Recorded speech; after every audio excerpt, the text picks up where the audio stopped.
You don't really want to change. What you want is for the guilt to finally shut up, that voice, that invisible pressure in your chest, that gnawing sense that you've already failed, even before the day starts. It's not ambition, it's not transformation, it's shame dressed in spiritual clothes. It's a desperate attempt to wipe off the dirt you think you become. And maybe that's the first truth no one tells you. The desire to change isn't always pure. Sometimes it's just panic. A silent collapse covered in self-help phrases, a performance for your own inner judge, because guilt isn't just a feeling, it's an identity. And once it settles into your bones, it whispers lies so often they begin to sound like memories. You begin to believe that what you feel is what you are. You start chasing change, not because you believe in who you could become, but because you're disgusted with who you are now. But here's the twist no one dares to say. Guilt can feel safe. It gives you a role. It gives you meaning. You become the one who's always trying, always fixing, always recovering from something. That narrative, no matter how painful, becomes a shield. And maybe you're terrified of who you'd be if you no longer had guilt to carry. What happens if the story ends, if the pain is no longer your excuse? Carl Jung once said, "People will do anything, no matter how absurd, to avoid facing their own soul." And maybe that's you, trying again and again. Not because you believe in change, but because the echo of your mistakes won't let you rest. You say you want to be better, but maybe what you really want is for the guilt to go away, to stop hearing that quiet accusation every time you're alone, to no longer feel like your own ghost is haunting you. So here's the question I want to leave you with. What if your desire to change is just a sophisticated disguise to keep running from yourself? Sit with that. Don't answer yet. We're just getting started. You never try to change when you're well. You wait until you're unraveling, until your body is too heavy, your mind too loud, and your soul too silent. It's always in the aftermath, in the ruins of another failed week, in the thick fog of another sleepless night. That's when you whisper, "This time I'll fix everything." But what you call trying isn't healing. It's punishment. It's a loop, a theater, a strange devotion to guilt where every attempt is already meant to fail, because failure confirms what you secretly believe about yourself. I'm broken, I'm not enough, I ruin everything I touch. So you try, you fail, you feel guilty, and you start again. But never from clarity, only from collapse. You're not building a future, you're feeding a cycle. The effort isn't real, it's symbolic, like placing a flower on a coffin and calling it a garden. Beautiful, yes, but nothing is growing there. This isn't discipline, this is penance, and that's why it never works. Because guilt doesn't want you to heal. It wants to survive. It wants to keep whispering in your ear, reminding you of every promise you broke, every moment you disappeared, every version of you that died quietly when no one was watching. And here's what no one tells you. Some part of you needs to fail, because success would threaten the identity that your guilt built. The identity of the one who's always trying. To truly change, you'd have to bury that role. You'd have to admit that you've been performing effort instead of living it, and that is terrifying. So ask yourself, not with judgment, but with brutal tenderness, are you really trying to change? Or are you just keeping guilt alive? Because it's the only thing that still makes you feel real.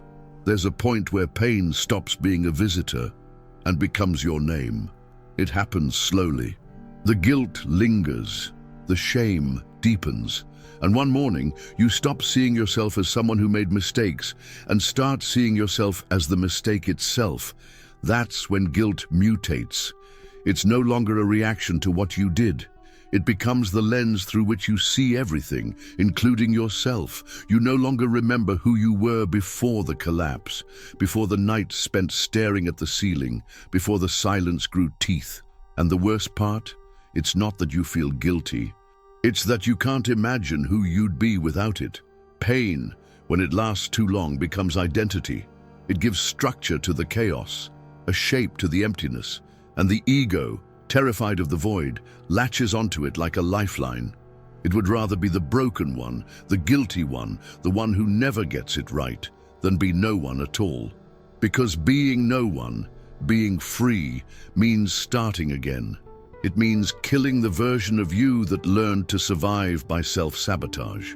And the ego would rather suffer than die. That's why change feels impossible, because what's at stake isn't just your habits, it's your entire self-perception. To change would mean dismantling the very scaffolding that's held your shattered self together for years. It would mean saying goodbye to the person who tried so hard and still failed. And that hurts more than guilt, because guilt at least is familiar. You know its taste. You know how to carry it. But freedom, that's a stranger. And strangers can't be trusted, not when you've been abandoned by your own reflection. So maybe the real question isn't, why can't I change? Maybe it's this: who would I be if I wasn't guilty anymore? And are you ready to become someone you've never met? There's a kind of effort that feels like progress, but isn't. It looks like change, sounds like ambition, smells like healing. But underneath, it's just fear in costume. A carefully choreographed dance to avoid what's really there. The unbearable silence of existing without distraction. You stay busy, hyper-focused on fixing yourself, obsessing over habits, routines, new plans. But none of it is rooted in peace. It's all a performance, a ritual to avoid listening to what still aches when everything goes quiet. Because silence reveals, and maybe you're afraid of what it would show you. In this theater of transformation, guilt becomes the director. It writes the monologues, rehearses your lines, keeps the spotlight just dim enough that you never see the empty seats in the audience. You think you're changing, but what you're really doing is hiding inside tasks, inside goals, inside one more thing to fix. Because if you stop, and if you really stop, you might have to feel what you've spent years avoiding. The dissonance, the confusion, the ache that has no name. That's the paradox of effort. When it's rooted in guilt, it becomes a prison. The more you try, the more trapped you feel, because nothing you do is ever enough to silence the shame that started it all. And here's the quiet truth you've tried not to say out loud. You're not trying to change. You're just trying not to feel what you feel when you're still, when no one's watching, when the room is dark, when the only thing left is the echo of who you were supposed to be and the haunting silence of who you are now. What if you stopped moving? What would surface in that silence? And are you brave enough to hear it? You don't want to be you, not the version sitting in this room carrying all the weight, all the doubts, all the broken promises. You want to be the version you never became, the one who didn't fall behind, who didn't give up, who didn't spend nights trying to numb the guilt with noise. You want to become someone else, someone who might have made it out clean. But here's the fracture in that dream. That version never existed. And every time you try to change from a place of self-hatred, what you're really doing is trying to erase yourself. Not evolve, erase. As if destroying the current version of you could make space for someone you might finally respect. But self-destruction in disguise doesn't create a future. It just deepens the wound. Every attempt to grow becomes a silent war against who you are now. You punish yourself for not becoming someone who was never real. You compare your ruins to a fantasy and lose every time. And the more you lose, the more you believe you deserve it. It's not growth, it's exile, a quiet eviction from your own skin. It's like trying to build a house by demolishing your own land. You can't grow anything real on scorched earth, especially not if the fire is still burning inside you. So pause for a moment, not to forgive yourself, not to forget the pain, but to realize this: you cannot change if your starting point is self-hate, because transformation requires a place to stand. And if you've declared war on every part of you, where will you even begin? You keep chasing a ghost.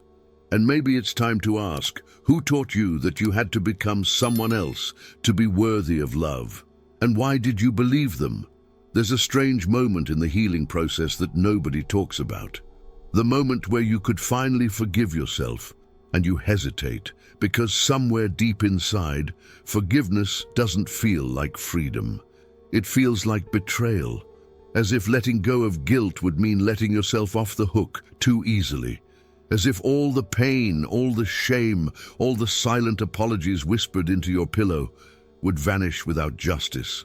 And maybe you don't want that, because part of you still believes you deserve the weight you carry, that your suffering is the only thing keeping you honest, that if you stop hurting, you'll become the person who hurt others, the one who abandoned themselves, the one who failed again and again.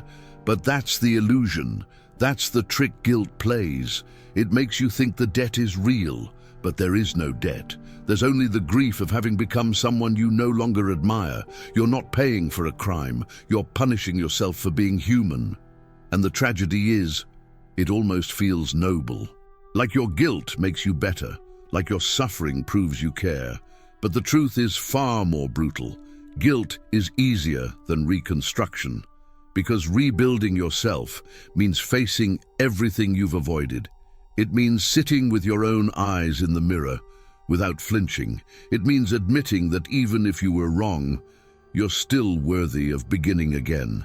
And that level of honesty, that's scarier than punishment. So maybe the real question isn't whether you can forgive yourself. Maybe it's this: are you willing to stop being loyal to the pain that taught you how to survive? And are you ready to stop kneeling at the altar of guilt and start walking barefoot into the unknown temple of self-respect? Did you enjoy the content and it made a difference for you? Click on Super Thanks and support our work. Close your eyes. Now imagine explaining everything you've done, every moment you regret, every failure, every collapse, to someone you love more than anything. Someone fragile, someone pure, someone who still believes in you.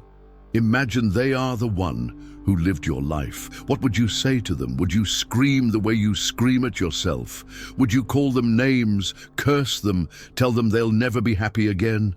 Or would your voice soften? Would you pause? Would you cry with them instead of against them?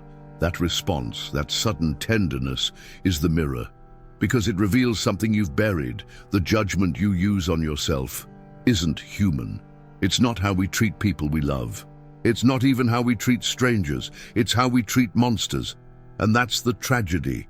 You're not looking at yourself. You're looking at a distorted version, a shadow made of guilt and memory and silence. A monster you built to justify abandoning your own heart. You've stopped being a person in your own eyes. You've become a mistake to manage, a ghost to hide from. But that version of you, the one who always fails, the one who deserves the guilt, it's not real. It's a mask. And maybe the most radical act isn't to fix yourself, or to improve, or to become someone worthy. Maybe it's to finally stop running, to sit in the middle of the storm you've spent years avoiding, and realize the pain has already been trying to speak, not to destroy you, but to be heard.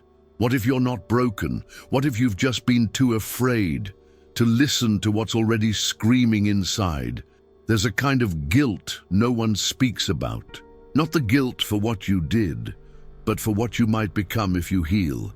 Because healing has a cost. It means walking away from pain that once kept you company. It means loosening your grip on memories you've used as anchors. And sometimes it means letting go of the last invisible thread that connects you to someone who hurt you.